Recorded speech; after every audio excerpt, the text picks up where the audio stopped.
I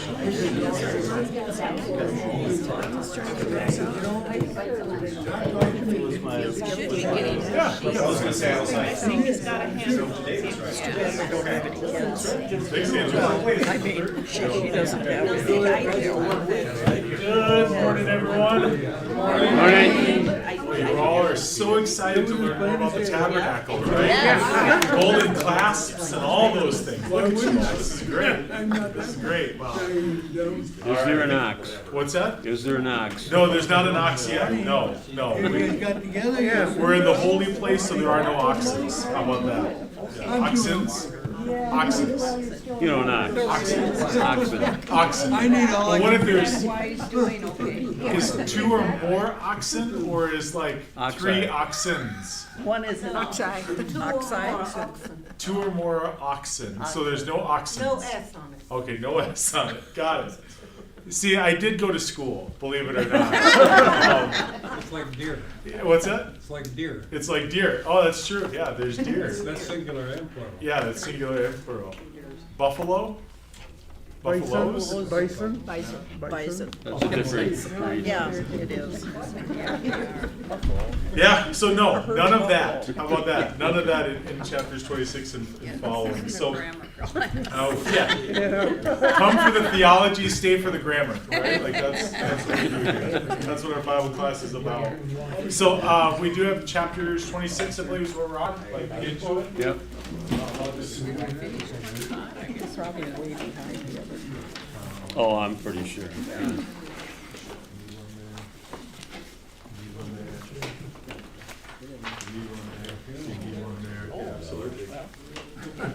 You all have these or no? Are these new? Brand new. I need more. I need to bring one home to my wife. We have extras back here. Yeah, we need a few more. I already grabbed one from up there. Okay, you grabbed one? Okay. Do we need more? Do we have more? Thank you. Might have to share it. And maybe, Sorry, I thought I made it. I don't know if they share on our. Oh, wait, I have a second. Here's another one. No, are you guys got enough? Oh, here's another one. Look at that. It's like manna. They just keep showing up. All right, anybody else need one? Oh, thanks, Steve. Yours had the most. Thanks for doubling my investment. I appreciate that. You took Pastor Eric's message seriously this weekend. Let's skip it this week. All right. So are we, I'm trying to remember, did we start in chapter 26 or, yeah, we started, because we ended with the lampstand in 25. Is where we left off there. So we continue into the tabernacle then, as we talk about the dwelling place for God and all the arrangements and the beauty that comes from that. We'll talk a little bit more about the elements of chapters 26 into 27. In fact, you know, if you really wanted to, for chapters 26 and 27, legit, the biggest takeaway in this is God has an order and there's a beauty to his order. Okay? So we could end it there and then go on to chapter 28 if you wanted to, but there's some things inside there that are cool to note. But that's the gist, right? For chapters 26 and into 27, specifically verse 19. Really, it's about there's an order to this and there's a beauty to God's order, and we'll talk more about that. Like we'll dive into it, but that's the overall gist here. So, starting in 26, verse 1.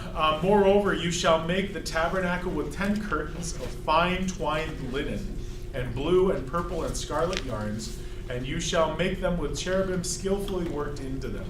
The length of each curtain shall be 28 cubits, and the breadth of each curtain 4 cubits. All the curtains shall be the same size. 5 curtains shall be coupled to one another, and the other 5 curtains shall be coupled to one another. And you shall make loops of blue on the edge of the outermost curtain in the first set. Likewise, you shall make loops on the edge of the outermost curtain in the second set. 50 loops you shall make on the one curtain. 50 loops you shall make on the edge of the curtain that is in the second set. The loops shall be opposite one another, and you shall make 50 clasps of gold, and couple the curtains one to the other with the clasps, so that the tabernacle may be a single whole. All right, got that? Just to make sure we're all on the same page. There'll be, what do you call that, where you make usually you use like a shoebox and you have to like recreate it in a diorama. Yeah, there'll be a diorama quiz on this later. You'll have to all recreate this out of paper mache or something like that. How does that sound? Yeah, we'll get there. We'll get there. It'll be good, I promise. So as we talk about the tabernacle, right? So God's perspective in this, as he's sharing this, is actually from the inside out, right? So where God is starting is in the Holy of Holies, which seems like, okay, maybe you'd want to do a different way, but again, God's perspective is that's my dwelling place, that's where I live, so that's where we're going to start, and then it branches out from there. Right, so as we talk more about all these different things, it's going to get further and further away from the Holy of Holies. So where God is talking about here is that room where he dwells, okay? And so that's where God has this inside-out perspective of the tabernacle, the directions that go to it, all of those things, all right? And then we see here that in verse 1, that cherubim are skillfully worked into them, these curtains, that basically make up the Holy of Holies. And so basically, if you're in the Holy of Holies, if you're standing there and you're looking at all the curtains in the room, right, a four-walled room, for lack of a better way of saying it, each of the curtains that has a wall on it will have cherubim on it, right? So as you look around, all you can see are cherubim. And there's reasons for that, because essentially when you go to Revelation on the other side, where God dwells, right, where God is showing up, guess what's all the way around him? Cherubim, right? So basically, God is making himself a home on earth as it is in heaven, if that makes sense. Now, does that mean that there's literal cherubim on the curtains? No, those are just the etchings, right? The design element to it. But it's meant to have the feel of heaven, okay? And so when he talks about these cherubim being skillfully worked, it's to give that presence of heaven in that Holy of Holies. Any questions about that?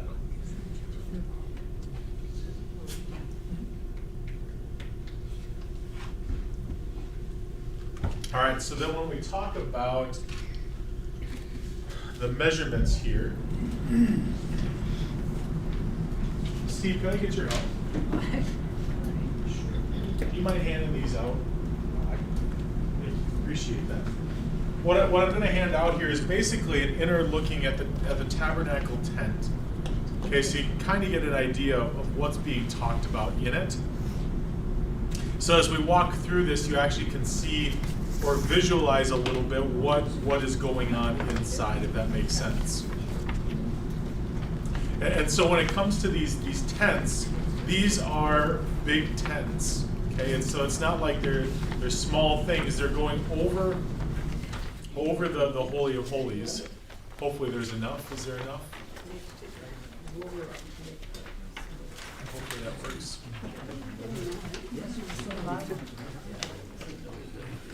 And please, I mean, I didn't print this for the wording, so if you can't read it, don't worry. So you're not missing anything too vital on there. I mean, there's some good stuff in there, but we'll walk through it all, so it's not like it's... Glasses. Yeah, this is not, like I said, I didn't print this for the wording. I printed this for the picture, if that makes sense. In other words, I Googled tabernacle picture, right-clicked, save as, we got it, okay? So, appreciate the open source picture. How about that? Thanks, Steve. And so in this diagram, what they have here is that the entire tent was 45 feet long, 15 feet wide, and 15 feet high. Okay, was kind of the concept. When I talked about this last week with the evening class, some of them had different dimensions in their Bibles for what the actual measurements were. I'm not sure if anybody's got any specific ones. My study Bible has the cop-out where it says, let's see here, breadth of each curtain 4 cubits. Said loom width may have been 4 cubits. Great, thanks for the help, right? Like that tells me nothing, right? So I don't know if anybody else has got some specific measurements in there, but that just kind of gives you an idea of the feeling of it. So this is one tent, There's going to be multiple tents that go over the holy place and the tabernacle. So this is one. We're going to read about one here in a little bit that actually goes longer, okay? And we'll talk about why here in a second. But the gist is, this is the place that's covering up the Holy of Holies. Okay? So that's just the Holy of Holies here. It's the Holy of Holies, but it also is part of the whole, if that makes sense. Okay. So it is, there's multiple tents at work here. This one covers up the Holy of Holies as well as covers up the outside. The holy place. Yeah, the Holy Holy, yeah. Go ahead. I can't help but wonder, with just that one candle in there, it's gotta be really dark. Yeah, right, which is the significance of the lampstand, right? What we talked about last week. It is the only source of light. We'll actually talk about that here in a second, regarding the other tents, the other coverings that were made. In fact, we could just go ahead and jump into verse 7 there, if that's okay. We'll come back to some of the other elements, but it's a good transition. It says, "You shall also make curtains of goat's hair for a tent over the tabernacle. 11 curtains shall you make. The length of each curtain shall be 30 cubits, and the breadth of each curtain 4 cubits. The 11 curtains shall be the same size. You shall couple 5 curtains by themselves, and 6 curtains by themselves, and the 6th curtain you shall double over the front of the tent. You shall make 50 loops on the edge of the curtain that is outermost in one set, and 50 loops on the edge of the curtain that is outermost in the second set. You shall make 50 clasps of bronze, and put the clasps into the loops, and couple the tent together that it may be a single whole. And the part that remains of the curtains of the tent, the half curtain that remains, shall hang over the back of the tabernacle. And the extra that remains in the length of the curtains, the cubit on the one side, the cubit on the other side, shall hang over the sides of the tabernacle on this side and that side to cover it. And you shall make for the tent, a covering of tanned ram skins and a covering of goat skins on top." So you talk about darkness. So this goat's hair, it's not a thin fabric. It is very thick, and it's usually really, really dark. It's like a black color. Typically, that was the goat's hair. These were long-haired goats. I don't know that there's a difference, but I guess there is between long-haired and short-haired goats. But that's what they would use. They would shear these goats, and they would use that hair to make these tents. So when you talk about the darkness, Steve, it's not even, I mean, there's the element of goat hair involved with it, but there's also, like, in some places, 3 layers of tenting that's going over this, right? So for me, like, what I think of in that is how hot that must have been. Like, I can't even, 3 tents, heavy goat's hair, right? The heat of the wilderness. Ugh. Like, I would just, honestly, I'd be like, yeah, but is there air conditioning? Like, like where's that? Like, if I'm Moses and God's saying that, I'm just going, great, so where are we putting in the air conditioner, right? Like, is there a spot in the tabernacle for a fan even, or something along those lines? But it is a very confined space. And the reasons for that are because it is God's holy place, right? And so you talk about especially the Holy of Holies.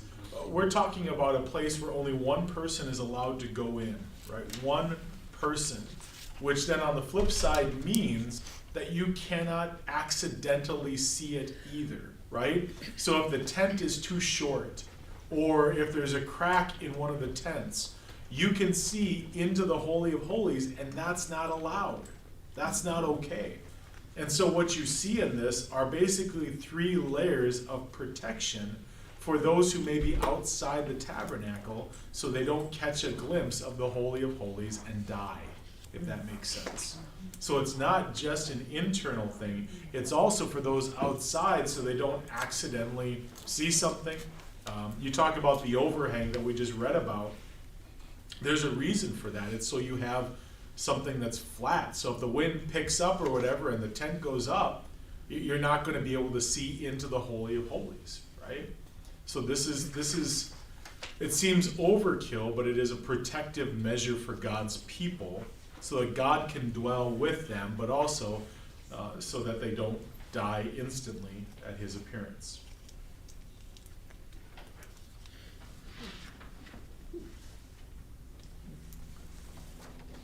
So does that make sense? Permanent? Go ahead. Is this permanent? No, this is meant to be mobile. Yeah, this is something they traveled with all the time.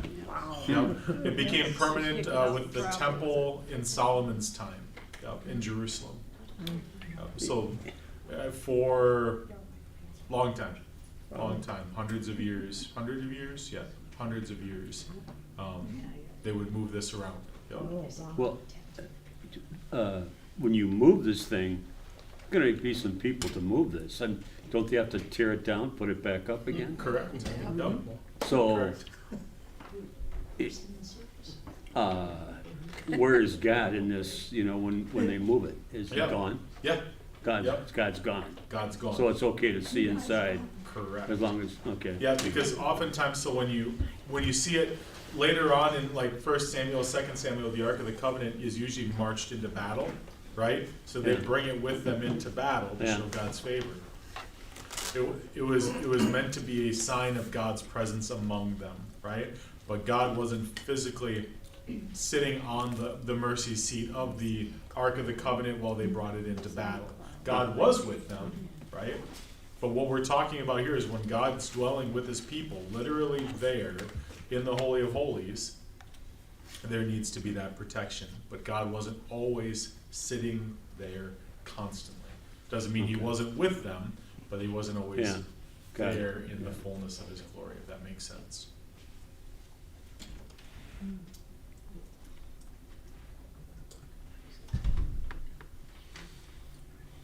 How do they know he's present? Big crack of lightning and thunder. No, I don't. No. Typically, there were the feasts would indicate that, so the times of year. But also there were other external signs of God's presence, other ways that God would show up to let them know that he was present. Yeah. Hmm. Some good questions. When you read those stories when it indicates that the ark is in their presence, the soldiers on both sides of the field were kind of awestruck. Mm-hmm. And it brought a sense of power to the Israelites Mm-hmm. and a sense of bewilderment to the Philistines and the Hittites and all the other ones that fought against them. Parasites. And there's that one occasion where the cart was gonna, that it was broke a wheel or something, and the cart was gonna tip. Yep. Well, we'll get to that eventually, I guess.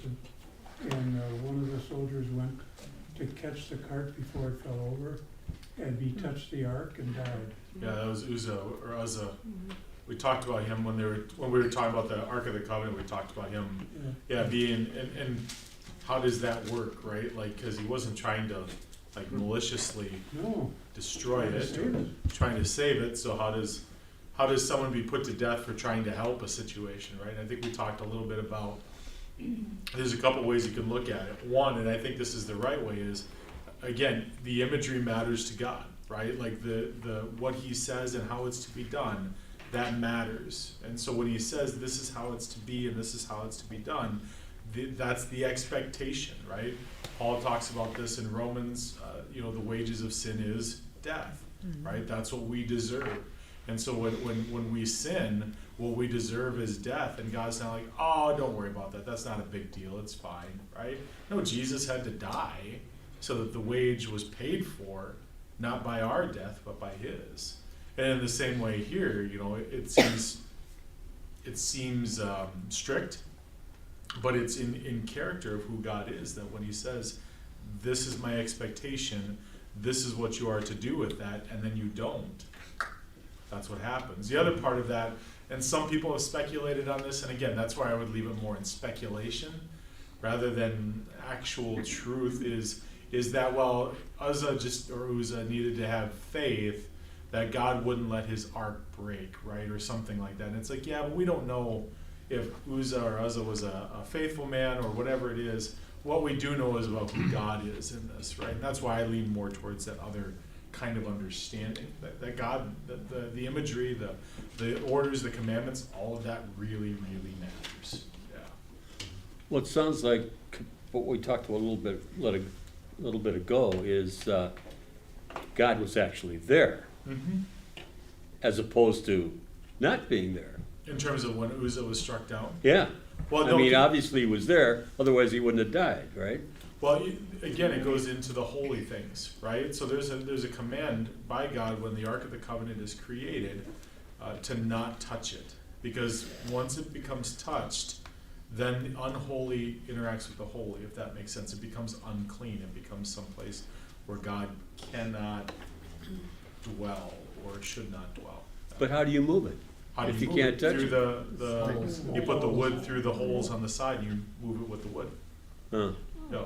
So that's why those You can see the poles in the picture. yeah, the poles, yeah, thank you, those are the words, yep. So they'd have the wood poles that would go through the Okay, sides. so they wouldn't touch They it. wouldn't actually physically touch it. Okay, got it. Yep, All right. yep, no one was to touch it. Yeah, Denise. I'd have to go back to that, but it seems to me also that the whole point of that story was they were moving that ark when they weren't supposed to begin with. That it was either a battle that wasn't, that God didn't want them to be in, or it was, I don't remember, it wasn't ordained by God. And man decided to do it anyway. Huh.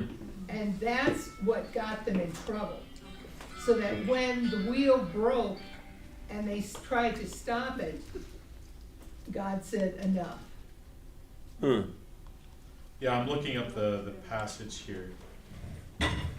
You know, to Didn't get know the backstory That on would make that. a difference.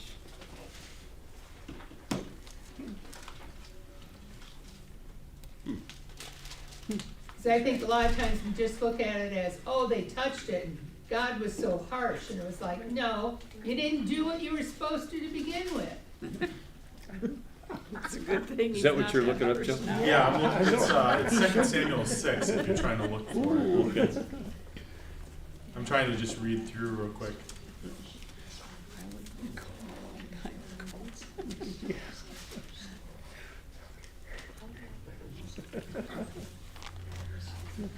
Yeah, it's an odd. It is an odd story. So 2 Samuel 6 says, David again brought together out of Israel chosen men, 30,000 in all. He and all his men set up from Baalah of Judah to bring up from there the ark of God, which is called by the name of the Lord Almighty, who is enthroned between the cherubim that are on the ark. They set the ark of God on a new cart and brought it from the house of Abinadab, which was on the hill. Uzzah and Ahio, sons of Abinadab, were guiding the new cart with the ark of God on it, and Ahio was walking in front of it. Sorry, there's a bad joke in there, never mind. David and the whole house of Israel. Okay, the state was originally named Ahio, but then it changed to Ohio once Ohio saw what happened to Uzzah. Bad joke. Anyways, he went from to ooh. Anyways, all right, David and the whole house, it's just bad stuff. Never mind. David and the whole house of Israel were celebrating with all their might before the Lord with songs and with harps, lyres, tambourines, sistrums, and cymbals. When they came to the threshing floor of Nacon, Uzzah reached out and took hold of the ark of God because the oxen stumbled. The Lord's anger burned against Uzzah because of his irreverent act. Therefore God struck him down, and he died there beside the ark of God. Then David was angry because the Lord's wrath had broken out against Uzzah, and to this day that place is called Perez Uzzah. David was afraid of the Lord that day and said, "How can the ark of the Lord ever come to me?" He was not willing to take the ark of the Lord to be with him in the city of David. Instead, he took it aside to the house of Obed-Edom the Gittite. The ark of the Lord remained in the house of Obed-Edom the Gittite for 3 months, and the Lord blessed him and his entire household. Did God ever tell them to use a cart and oxen to move the ark? It was always meant to be the rings and the rings and the wood. But the covenant, the Ark of the Covenant So they was weren't always following supposed to God's be. command. No, it's notable that they talk about a new cart, like that's important, meaning that it's one that had never been used before. So my guess is, Steve, to your point, it's kind of like, hey, because you think about what goes into a cart, right? Manure goes into a cart, right? Things that are unclean, things that are not exactly great. So here's this brand new cart. So yeah, to your point, Steve, it's probably a workaround or an attempt to work around versus actually physically Versus carrying having to it. carry it for that distance. Correct. Yep. Let's let oxen pull it. Yep. But they're not following God's command. Correct. Anytime Moses broke from God's command, I mean, Correct. bad things happen. Correct, right. You know, and again, there's something symbolic about walking with the ark, right, in terms of the imagery, right, that God is guiding your steps in that, as that piece moves. So yeah, it's an odd. Well, the Ark of the Covenant too is supposed to always be in the center of the people. Right. And then it, you know, with this whole moving to Jerusalem, it's almost like it became the holy rabbit's foot for the Mhm. people. And It it did. was, you know, that it's like, okay, now we have our own special city and our own special Ark of the Covenant, you know, and it was like not truly putting their trust in God, but in a thing instead. Right. Yeah, I mean that when you look, especially in 1st and 2nd Samuel, that's what the treatment of the ark is very much a rabbit's foot that gets brought out when they really, really need to win a battle. Yep. You know, that's where it gets to be misused, and you can see that it's not just a perception that you can take from Israel. Their enemies also saw it as that, which is why they captured it. Philistines in particular captured it, which then brought about tumors and all sorts of awful things, and then they gave it back because they're like, we just don't want this juju magumbo against us kind of concept or whatever this is. So, Because they yeah. saw it as a talisman, that if they had it, then Correct. Yeah. I mean, when it becomes the possession, right? The rabbit's foot. I like that terminology, right? So then, well, let's take away the rabbit's foot and we'll beat our enemies, right? That's the Philistines' perspective, and so the fact that they emphasized that the Philistines wanted to capture that just tells you how much of a rabbit's foot it became for the people of Israel. Is the way to say that. When it was meant to be a worship element, not a rabbit's foot. Yeah. So the bottom line here is that they were going to the wrong place with the ark, and so when something broke, and he touched it, they died because they shouldn't have been there to begin with. Is that right?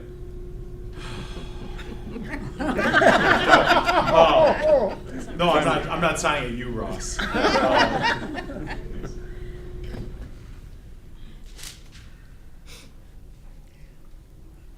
Yeah, what it shows, there's a couple of things at play here. One is the element of how they're transporting it. It's not how God intended it to be, right? So there's that element. On the cart. On the cart. Rather right? than the... Correct. Okay. Rather than on the poles. Got it. Okay. 4 people, each corner, right? Everybody lifting up, carrying it through. There's the one element. There's the second element of where it was going, right? So how it was being used, those kinds of things. Okay. And then there's the third element of actually touching it. You're not supposed to, right? So the 2 Samuel 6 text talks about how Uzzah was irreverent, was the term. That's not a light term, right? But that's what it is when you disobey what God tells you to do, right? And so really there's almost kind of, as we talk through that and parse through that, there's almost 3 different oopsies, for lack of a better way of saying it, in this that should never have happened in that context, and probably all led to the consequences described. For Uzzah in particular, God is very clear that it was his irreverence that caused him to die, right? But there's also a series of events there that cannot be, as if to say Uzzah is the problem. No, there is a lot of problems too. Okay. Well, you look at, after the Philistines captured it, what happened to them? And their gods, they put it next to one of their gods, and the next morning their god was laying on the ground with his hands broken off. Yeah, his head and his hands broken off. Yeah. Yep. Dagon. Dagon. Yep. It's a great God name. Dagon. It just is. Like, it just seems like rough and like, right? You just go, wow, that's a great God name. Then to end up on your knees, decapitated and without your arms. Yes, right. Sends a strong message. Yeah. Yeah. Yeah. Sorry. The people actually used the covenant for, to their advantage. They were actually taking Yeah. advantage of because of the power and what it represented. That was what- Yeah, I mean, it became, So they came up against a bunch of people and they knew that this was an enemy. They used the covenant, saying, hey, we need help or whatever, or, the Ark of the Covenant, they would bring it in because Yeah. of them being God's people versus the people they were fighting not being God's people. right? And what that would mean. So yeah, Oh, it would okay. become that element to things. Yeah. Yeah. No.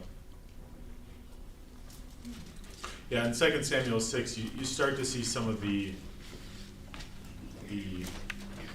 struggles of David really come to light.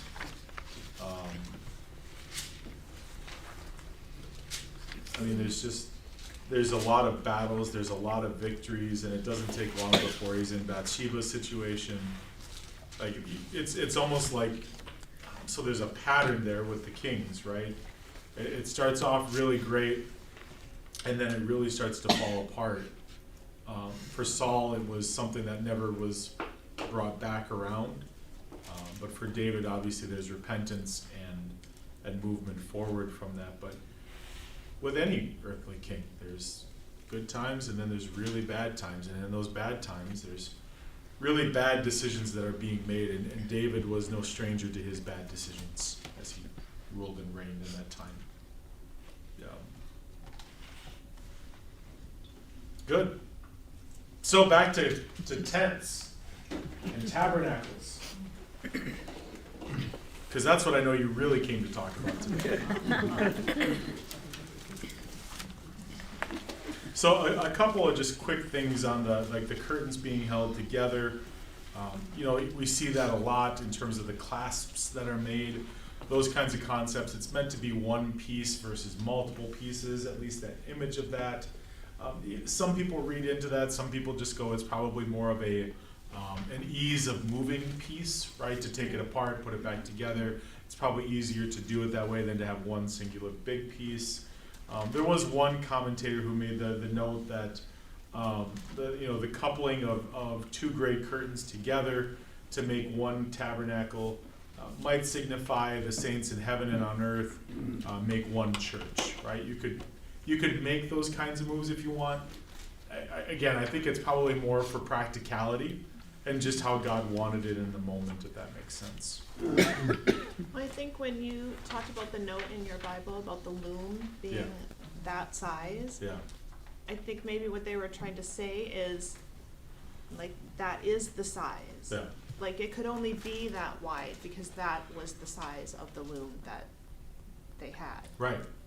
So it had to be that size, right? And I think you bring up a good point there too, Heather, as you walk through this, right?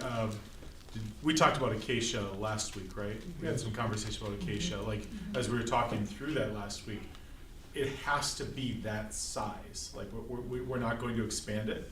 We're not going to shrink it. Like, you can't put it into the wash and put it on like a warm setting and then have it like really shrink up. It has to stay that size. And so it probably also ensures that size, right? Well, and fabric, I mean, this, one of those panels would have been so heavy. Yeah. You know, so just even with transportation and transporting it and stuff, you know, if it was so big, you wouldn't have been able to Yeah. No, to that's a move great it call. around. That's a great call. Yeah, I know for me, when I think of fabric, I always think of like something like this, and it's light on me, right? But then you Yeah, multiply it by how much that they're talking about Yeah, here. I mean, that, And this is thick curtain the material. thick, yeah, it would have been really, really heavy. Well, as we talk about here, like the curtain of the temple, right? So like the curtain that the curtain that functions in front of the Holy of Holies that would eventually become the curtain of the temple that was torn in two, right? The way that's described is it was like 4 fingers thick or deep, right? So the Yeah. front of it is this way, but the thickness of it was actually 4 fingers deep, right? So you talk about how thick of a fabric that is, right? Like, what do we even have today that is 4 fingers deep fabric-wise? Like, it doesn't exist. We got like snow pants, like that really doesn't go 4 fingers or whatever it is, right? But even that, we get warm in those things. I can't imagine this kind of fabric. So to your point, yeah, this is not lightweight. Yeah, this is not. Hence the cart. Hence, well, the cart was for the Ark of the Covenant, not the tabernacle itself. So they're moving the Ark of the Covenant, which again speaks to the rabbit foot mentality that it should have been with the tabernacle versus separate.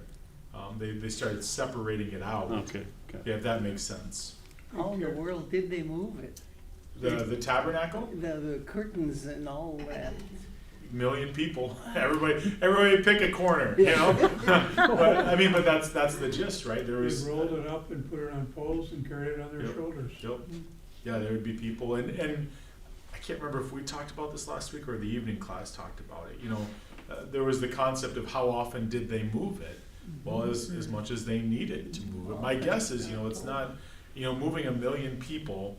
It's not the fastest route in the world, right? So my guess is you don't have to move it every day because, you know, 1,000,000 people start here. You put the tabernacle here. And by the next day, maybe the 1,000,000 people are like here, and then they're over here, right, in terms of distance. But you still would have to move it at least a couple of times a week.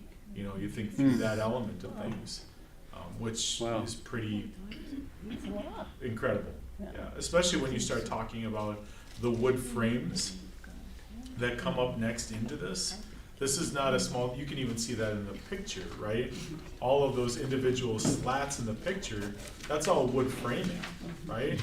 And so it's basically almost like picking up a bathroom and moving it every day in terms of the structure of the framing, right? Like it's not settled into the ground, it's not that thing. And so it's a lot. And then on top of that, you have the Ark of the Covenant, which is solid gold. You've got the table for bread, which is solid gold. You've got the lampstand, which is solid gold. None of this is lightweight stuff. None of it is ease of transport. Isn't the lampstand actually a menorah? Menorah. Menorah, yeah. It looks like a menorah. Yeah. Yeah, it's basically that. But it's one solid piece of gold. 1 talent or whatever it was. I don't mean to be naive here, but where are we headed? I mean, not we here, but where's the tabernacle? God knows, Ross. God knows where we're going. We're just following His will. That's not what I meant. Fine. Where are they going? Are they headed to the promised land? Is that it? Okay. Yeah, all they're right. still heading to the promised land because at this point, Moses hasn't, the people haven't rebelled to the point of, okay, we're going to sit in the wilderness now for 40 years and Yeah. wander around. We're not there yet, so they're still making their progress to the promised land. Yeah. Don't know exactly where they are. We don't have any, well, we do know that they're around, Mount Sinai. We do know that. Yeah. Yeah, because they haven't left really that. I mean, if you think about it, they're spending a lot of time, and I think we talked about that when we talked about them getting to Mount Sinai. Exodus, a lot of it is around Mount Sinai. Yeah. Like that's what Exodus is. It's a lot of Mount Sinai, actually. But wandering, you just mentioned wandering in the wilderness for 40 years. I mean, they're moving the tabernacle during that time. too? Correct. Yep, they're moving it every time, all 40 years. Yep. Huh. Yep. They didn't have a lifetime fitness. What was that, Yeah. Steve? Okay. What was that? They didn't have a lifetime fitness, I guess they gotta do it. They didn't need it. You wondered how they stayed so fit. I'm just telling you. Like, Let's that's, see why. that's what it is. That's what it is. So, Wow. oh, absolutely. So it's a lot. It's a lot. Thankfully, God or Jesus tore the curtain. Yeah, it changes everything. You know, and you talk about that, you know, the curtain being torn. Well, somebody was talking to, they have a friend who's Jewish or has done research on Jewish faiths, the different the different practices and things of that nature. Sherry McGuire from church here had a conversation with someone she knew, and fascinating stuff. You talk about the temple curtain being torn in two, right? And just what that means. And we think about it from the Jesus perspective, that God is on the loose now, right? Like he is everywhere. The Holy Spirit comes into people's lives. It's not just one place where God is. It's God's on the loose. He's gotten out, for lack of a better way of saying it, right?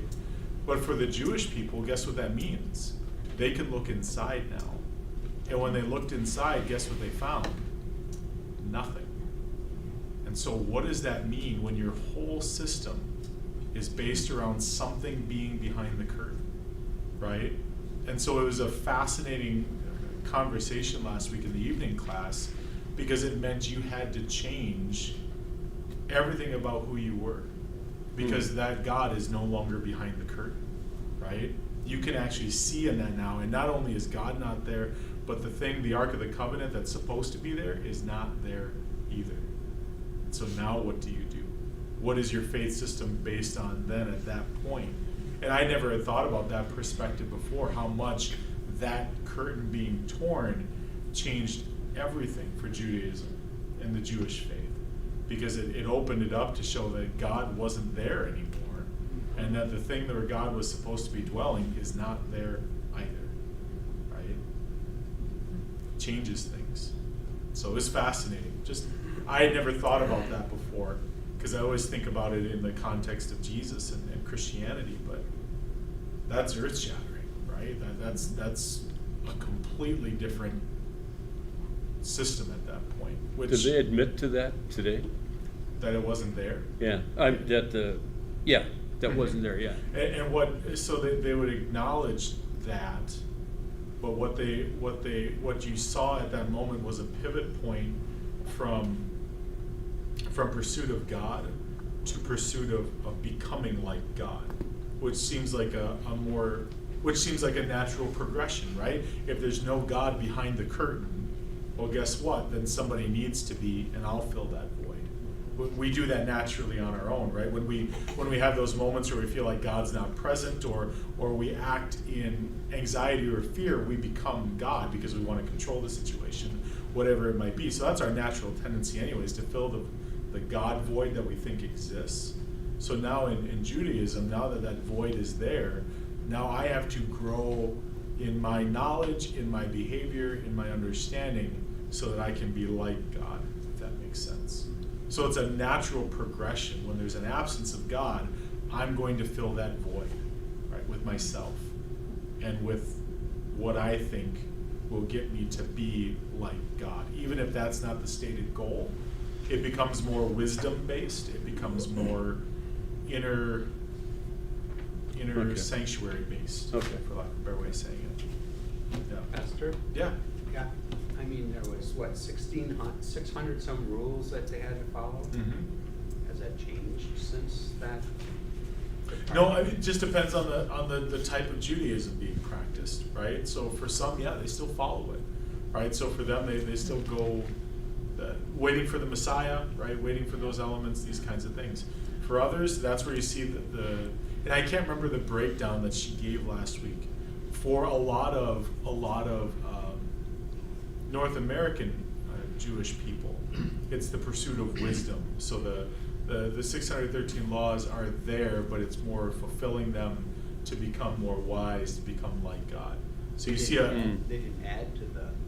not necessarily, no, but you see more of a Western influence in it too, if that makes sense. That pursuit of higherness, yeah. But I had never thought about that perspective at all. That the curtain temple being torn in two really changes things for Yeah. Jewish people Yeah. in Jesus' day. Now you can see inside, and it's absolutely disappointing what you see No inside. one there. Pastor Jim? Joe, Yeah, did the priest only go in there once a year? that's a good question. I'm That trying to atonement- remember. I mean, that For sure, atonement- once a year. So what happened the rest rest of the time, it just sat empty. It got Yep. very It dusty. just sat empty. Yep, it just sat empty. Yep.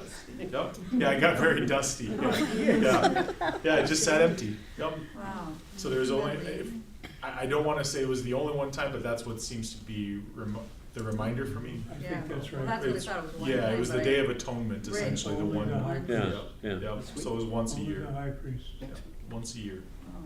That's why they didn't. For that year. condition it. Yep. Yeah, no air conditioning, it's terrible once a year. Which is also, I have to double check this, but it's also then why it's significant. You know, Jesus, you talk about him celebrating the Passover and things like that.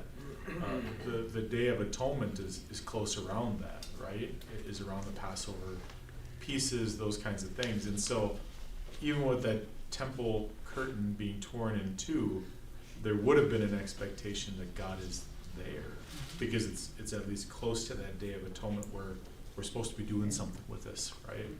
So, yeah. Excuse me. So there you go. I mean, just blowing minds here. Yeah. Yeah. All right, so as we talked about a little bit, the extra covering, it provides that protection for people. So they can't see inside. They're not allowed to, they're not supposed to. So here are basically 3 or 4 layers of tenting to make sure that nobody does. Right? And then we get this statement in verse 14 about the tent covering of tanned ram skins and a covering of goat skins on top. Who has goat skins? Who's got badgers in their translation? And who's got like porpoise? Sea cows. Sea cows. Sea cows. Yeah, sea cows. See. What else? Manatee. Manatee, yep. Anybody got badger? No. That's also another translation Yeah, possibility. Hebrew uncertain. Yeah, yep. Yeah, it's a fascinating translation. It's one of those where it's not really known what is being talked about there, like what animal. So there's a couple of different things where it goes into, like mine says goat skins. That's what mine has. Sea cows. Yeah. Badger was also another possible translation. There was one other one I thought too. That maybe I think somebody's last week had porpoise, like dolphin kind of concept. It's the Amplified Bible has porpoise. Yeah, and so when you look at the translation, what's that? Where are you gonna get a porpoise in the And the desert? So manatees. the sea cows, and we pulled out the almighty Google, and we looked into it, and what we found was there are porpoises and there are sea cows in the Red Sea. And so, if you're walking through the Red Sea, or if you're by the Red Sea, you spend some time maybe on the other side of it, because on the other side there's Egypt and everybody trying to come after you. It's not so far-fetched to have porpoise or sea cow hides, especially if they need to dry out, right? The process for that and things of that nature. So somebody asked, well, how does that play into the restrictions that God puts, for uncleanliness? Well, seafood is not unclean in and of itself. It's shellfish that is unclean, right? So you can use porpoise, sea cow hides, if you will. The gist behind this is that it's waterproofing. That's what it's there for. So whatever, if it's badger, if it's porpoise, whatever it is, this can be one of the questions you ask God. All right, God, so was this Back in a the porpoise? day. Was this a sea cow, a goat skin, or a badger? What do we got there? And wait till he says all of it together. Like, it'll just blow your mind. Like, whoa, like what animal was that? But that's the gist. Those things are there to provide water protection, right? It's meant to be a waterproof. There's already some of that in the goat's hair. It naturally has some waterproofing elements, but this kind of puts it over the top, if that makes sense.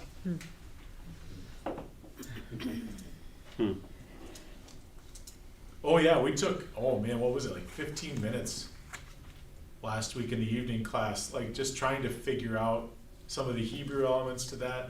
Like in Hebrew, there's always, whatever the word is, if it's related to another word, you can find the base kind of word in that. You'll find some similarities in how it sounds, right? And so that's where I think what we decided is we lean more towards like the sea cow translation, because the sea cow in Hebrew and the word used is somewhat similar, but even that, it's not a really strong connection, right?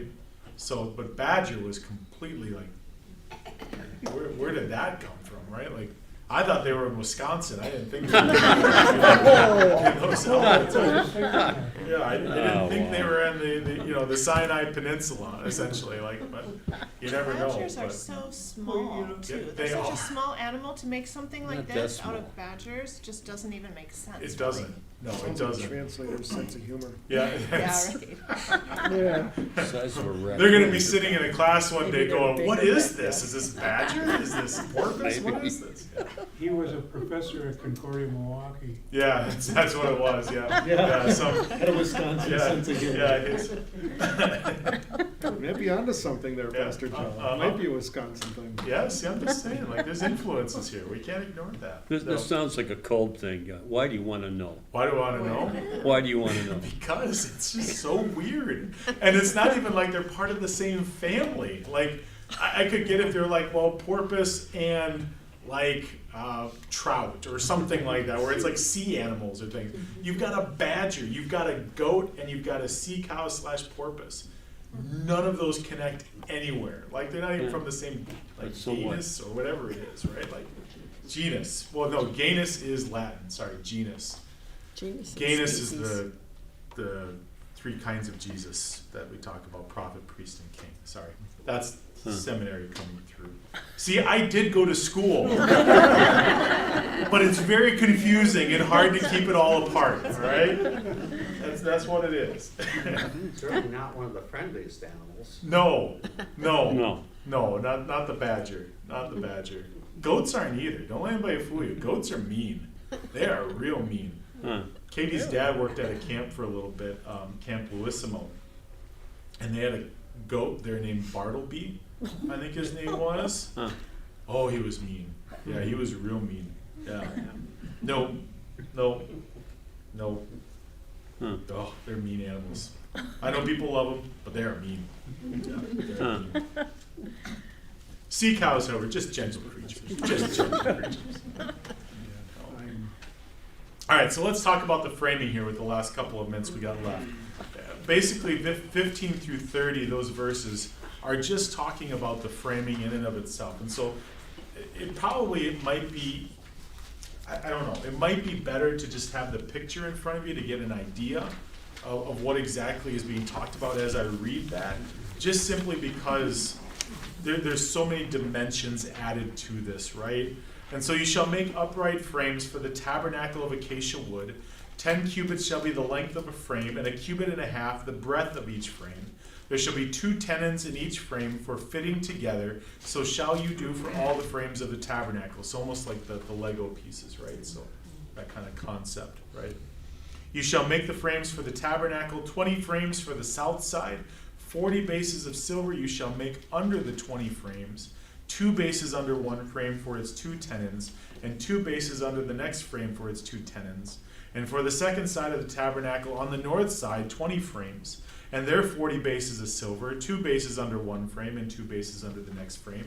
And for the rear of the tabernacle westward, you shall make 6 frames, and you shall make 2 frames for the corners of the tabernacle in the rear. They shall be separate beneath, but joined at the top, at the first ring. Thus shall it be with both of them. They shall form the 2 corners, and there shall be 8 frames with their bases of silver, 16 bases, 2 bases under one frame, and 2 bases under another frame. You shall make bars of acacia wood, 5 for the frames of the one side of the tabernacle, and 5 bars for the frames of the other side of the tabernacle, and 5 bars for the frames of the side of the tabernacle at the rear westward. Oh boy, rear westward. The middle bar halfway up the frame shall run from end to end. You shall overlay the frames with gold, and shall make their rings of gold for holders for the bars, and you shall overlay the bars with gold. Then you shall erect the tabernacle according to the plan for it that you were shown on the mountain. Okay.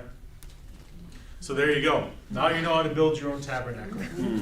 All the woods and measurements and all those elements and And things. it always faced east, obviously. Correct. Yep. Always faced east. That's a great poll on that, Yeah. Nate.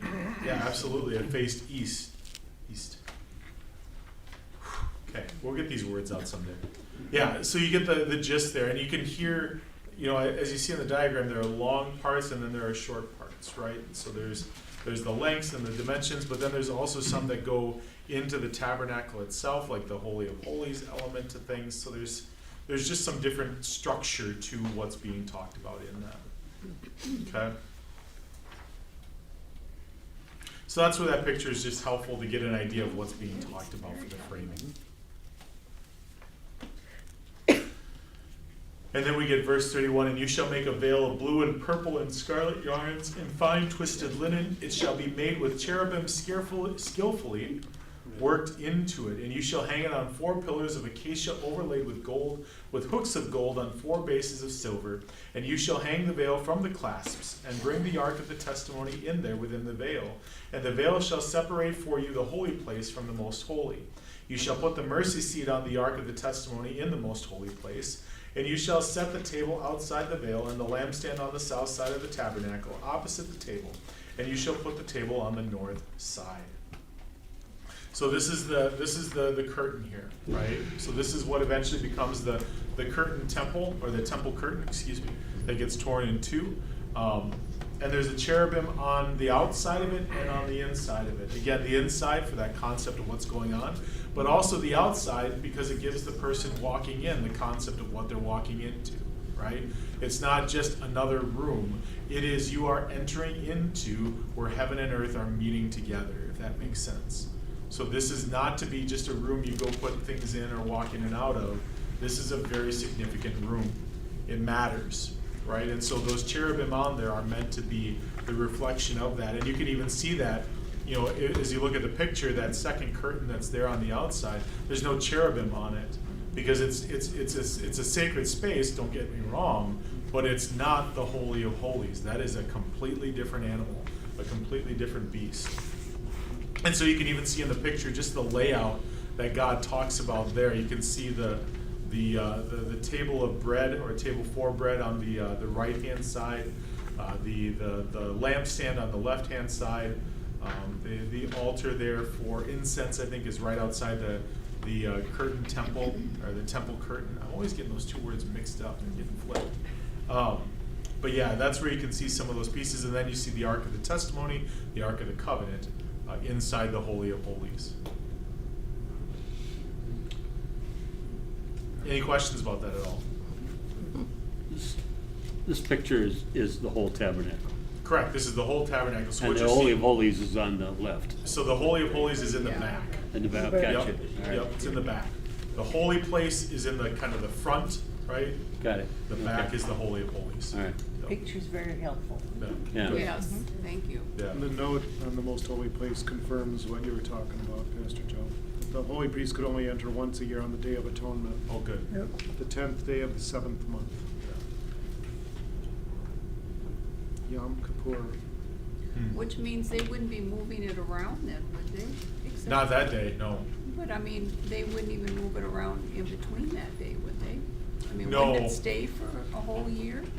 Well, that I do not know. But what I would say in terms of their movement pieces, this is again, I think a reflection, we talked about this, I think in chapter 25, where God tells Moses the pattern, right? I'm going to give you the pattern, which we think of blueprints, right? Which is a lot of what we're getting, but we're also going to be getting like the pattern of calendar, right, in this. So it even includes how you move and when you move, right?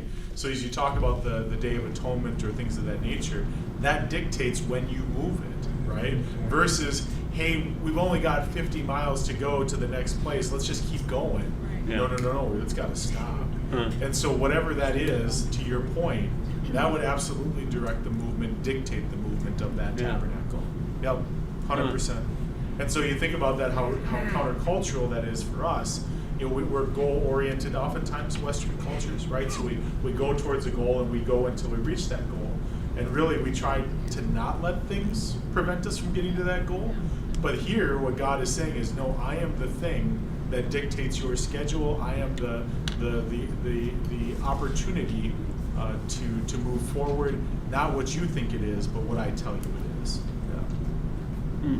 Which is what it should be. Yeah, well, and like in Proverbs, it says that we can make our plans, but God has the last say-so. Yeah. And, you know, we sometimes think, oh, things should look this way, or we should do this, this, and this, and all of a sudden we kind of get stopped or turned around or whatever. And, yeah. Yeah, and I think that brings up a great point to kind of just close up on today. You know, as you talk about the dimensions here, you know, it's God's way, right? And that's what He wants, right? And that's what He is putting down as the pattern. And we have a choice in that. We can say, yep, we're fine with that because it's what God says, or we can go, I don't know, does that make sense? What do we do with that, right? Should we follow that? Should we not? The people of Israel had that choice. They didn't always choose the right thing, but the reality is, it's what God says it is. And so really, we're not left with the choice per se. It's just to say, yes, God, this is what we will do, right? And so it just lays out the reality of God's way is the right way. Is there another way to build a tabernacle? Absolutely. You could build this 1,000 different ways, but it wouldn't be God's way. It would be your way, which is not what would be the preferred way to do it. Which then brings in the joke about Yahweh, right? Like, anyway, so you can't help but make that. You gotta go there. You gotta go there. All right, let's close in prayer before it gets any worse. All right, Heavenly Father, thank you that you are the God who has a way for us, in front of us, behind us, and wherever we go, Lord. And we pray that we would continue to follow that way. But when we do lose sight and lose track, when we choose to go our own ways, we thank you for Jesus to bring us back, not just to the path, but to bring us back to you and your love and grace. And so, Lord, guide our steps as we continue forward in this day and the patterns you have for us to follow you and see you clearly. And we pray this all in Jesus' name. Amen. Thanks, everyone. Enjoy the beautiful day. Yeah. Pastor, who's the person with this? No, I know you. No, I'm talking about the biblical. It's this Sunday. It's Esther. Esther? Esther? And it's just the book of it? It's Esther 4. Esther what? Esther 4, chapter 4. Specifically when Mordecai brings Well, you didn't have to throw your sunglasses realities just because I said that. There's a plot to kill all